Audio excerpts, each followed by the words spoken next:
How do you think his game is going to translate in the NBA?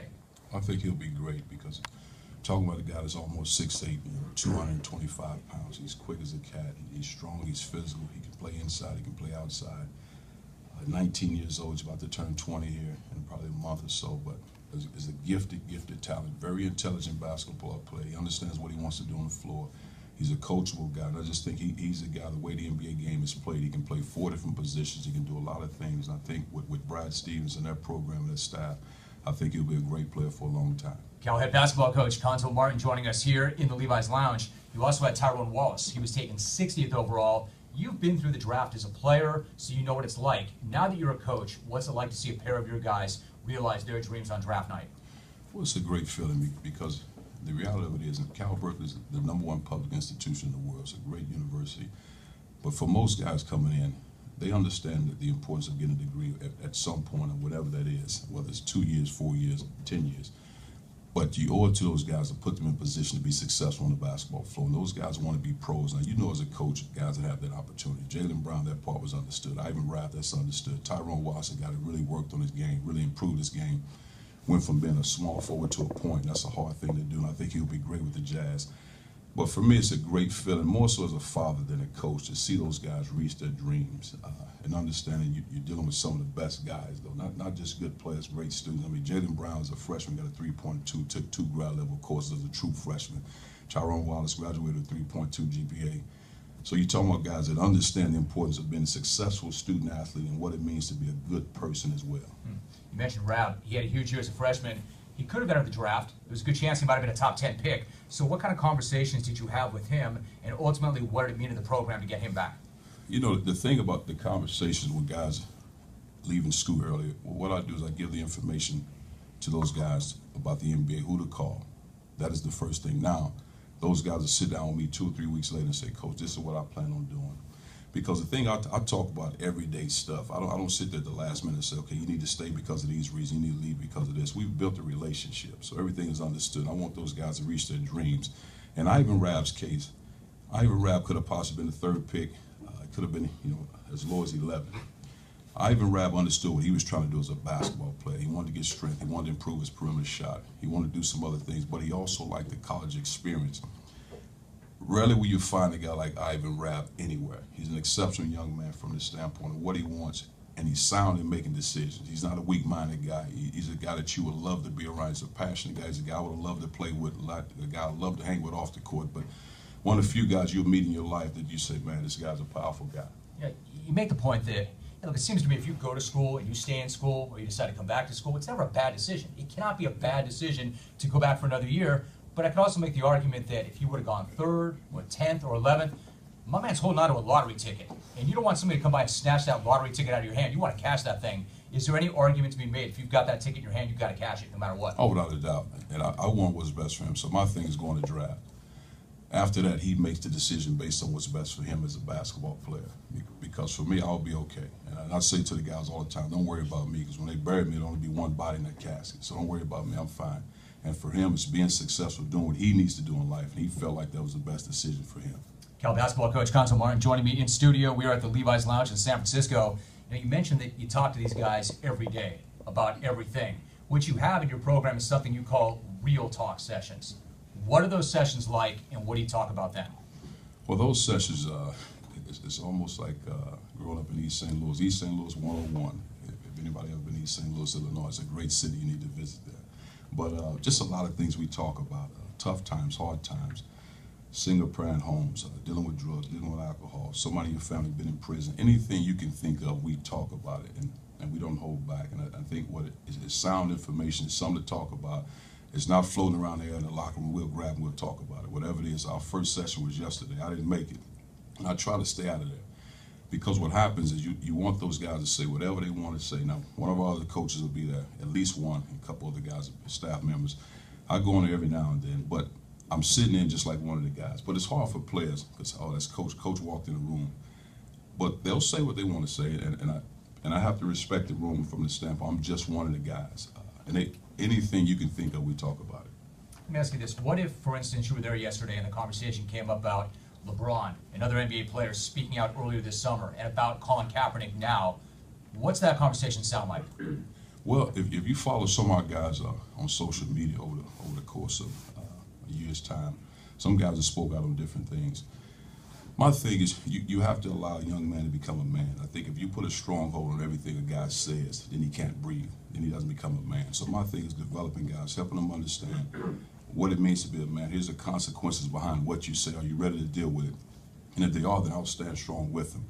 But what our guys do a great job of, they'll say, Coach, man, we had one guy just spoke out on something maybe 4 or 5 days ago. He texted and said, Coach, I really feel strongly about this. What do you think? I said, I'll follow your lead. Let's go. And that was it. It was real simple because it's life. And then when you talk about Kaepernick, again, it's a tough thing. You can argue that and debate that however you want to do. Why did he stand? Why did he sit? Why did he kneel? But the bigger issue with that is, why did he do what he did? Let's talk about that one. I think that is most important, but you can debate the other stuff all day long, because you've had military people, pros and cons, on the regular people, pros and cons, and that's fine. But why did he do what he did? What do you think about that decision? Why do you think he did what he did? Well, I think everybody wants change, but because I think it's a human rights issue. I don't think, again, I'm not in the locker room with him. I don't know all the details behind it, because I don't want to get caught up in that. But I think what happens is we have to do everything in our power to make it right for all people. And that is the most important thing. That's not a black or white issue. That's a human rights issue. Let's do right by everybody, because I think it's a beautiful country. It's a great place to live. I mean, my hometown, East St. Louis, I've seen a lot of things take place in East St. Louis. And then when you talk about police officers, we all know that great police officers as well. We understand that. So it's not about that. It's just about trying to make change, do right by people, so we all can be happy and be a great country like we are. Constable Martin joining me in studio.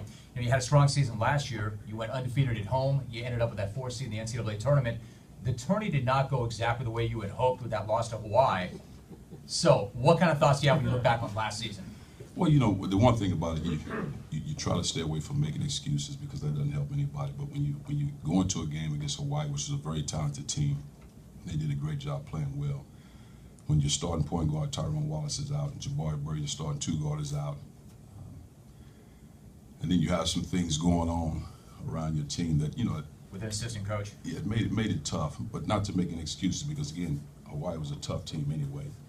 And I thought we did a great job battling, came up short, give those guys credit. But that's part of it. For me, I don't lose a lot of sleep over that, because what happens is, even in bad situations, there's good in learning. There's something we can learn from this, and then you kind of grow from it.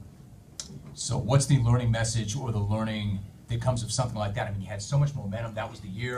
You would overcome so many obstacles, but then you get hit with some at the wrong time and a bad time, and just like that, the season's over. Anything can happen in life. You take one day at a time, and then what we talk about, even in practice and preparing our guys to be better basketball players. Like, for example, we said, let's work on the jump shot. Every time you shoot that jump shot is the last time you will ever shoot that jump shot. And all of a sudden, an hour later, you shot 400 jump shots. And that's the mentality you have to take through life. Every time you do something, it will probably be the last time you'll ever do it. And I think if you approach it like that one day at a time, you have a chance to have a successful life. All right. With that approach, this show just got better, because I may not do another one tomorrow, right? This could be it. This could be it. I hear you. Now, I'm looking at you. You look great. I know your strength and conditioning coach has the guys grinding, but he also tweeted out a video of you getting after it with some cable curls. Obviously, there's that personal side of you taking care of yourself, but just staying in shape and going as hard as you do also send a message to your players about expectations. Yes, I think so. And I'm in the trenches with our guys every day. I can't do the things at the level they do them at, but I try to lift weights. Our strength coach, Nicodemus, does a tremendous job. We get in there about 4 or 5 times, at least 4 or 5 times a week, and we get after it. And all our staff guys, and I think it's important, just for me to stand healthy. Not that I'm trying to do anything, but just to stay healthy. Because, again, I'll be 45 here in less than 2 weeks, and you never know. You just got to do everything in your power to try to keep your body right and keep your mind right. And for me, the more I work out, the better I feel in coaching, because it's a taxing job, very stressful job. You want to be successful. So if I don't work out, it physically takes a toll on my body. So I have to do everything in my power to be prepared. Right. I mean, it's so good for your head, it's so good for your mind and your body itself. But the job is so demanding, and there is a lot of pressure. And a lot of people are listening like, yeah, give me that pressure. I'll do it. I'm sure easy to say that. But if you allow it to, it will devour you. It will eat you alive. How do you make sure that it doesn't? Well, for me, I never worry. I truly never worry about wins and losses, or if you don't have success, you'll get fired. That's never in my thought process. And I don't even consume myself with that. What I worry about is the 15 players on the roster. Because what happened, our job is 24/7, it's year round. Even when the season's over and those guys go home for a couple of weeks on vacation, those are still our guys. So my job is, and I become more of a father than a coach, because I want to make sure these guys are successful. I want to make sure these guys can graduate in 3 years, 3.5 years, not 4, 5, 6, or 7. Let's do this in 3 years and we can do it. Now you go get your master's. So my job is pushing these guys 10 or 15 years ahead, because I have to be their eyes, and they have to understand everything I do is for the best interest of you as a young man in order for you to be successful in life. So now you might not like what I'm doing, and my mom said you're not going to like everything that I'm talking about, but you will do it. And my thing is, trust in the fact that I'll do right by you, and that is the most important thing. Do you trust that they'll do right when they're not with you, though? I mean, you can't be with them 24/7, and then you turn them loose and they do what they do until they come back. How concerned are you that they're doing the right things? Well, I think it speaks for itself. And again, anything could happen, because these are young guys, and they live in a very tough world with the social media and the pictures. You can do all that, but since 2008, and here it is, 2016, I don't think we've ever had a guy get in trouble as a basketball player since I've been a head coach. I mean, guys have done a tremendous job, and every day we always say, go under the radar. Real men move in silence. Go under the radar. You don't need that type of exposure. So now you're almost talking about 8+ years where guys have gone under the radar doing the right things, and that's not an easy thing to do. So they trust the fact that I do care about them, and guys, so let's try to stay out of harm's way. We also talk about, man, when you 21 years old, you're at a bar, you're hanging out. A real man has the ability to walk away from a fight. That doesn't mean you're soft. That doesn't mean you're a coward. Walk away from the fight. We live to fight another day. Cal basketball coach Cuonzo Martin joining us here in studio at the Levi's Lounge. Cuonzo, my man, so good to see you. I appreciate you making the time to come out here, spread some of this inspiration and insight, and to do it here in person. I appreciate you very much, man. Thank you. Thank you, Jim. Thanks for having me. Can you give it up for the coach? Real men stay under the radar. Real men can walk away from a fight. Strong message. Yeah. All right, we are good, live man. in San Francisco. There's hour number 1. We're coming back with hour number 2. Yogi Roth is going to join me. We're going to talk some college football. Also, Bob Myers coming up in hour number 2, live from the lounge. Yes, sir.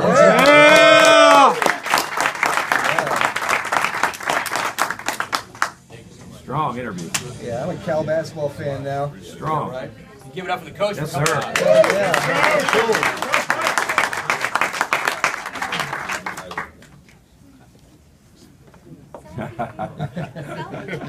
Obligatory. Got to do it. Yeah, Under the radar, baby. Coach, very much. Give it up for the coach. That's good stuff, man. That's a strong interview. That's good stuff. Thank you, coach. Good stuff. Strong. Thanks, appreciate it. Thanks a lot. Thank you. Appreciate it. Thank you. Thank you. That dude's a man.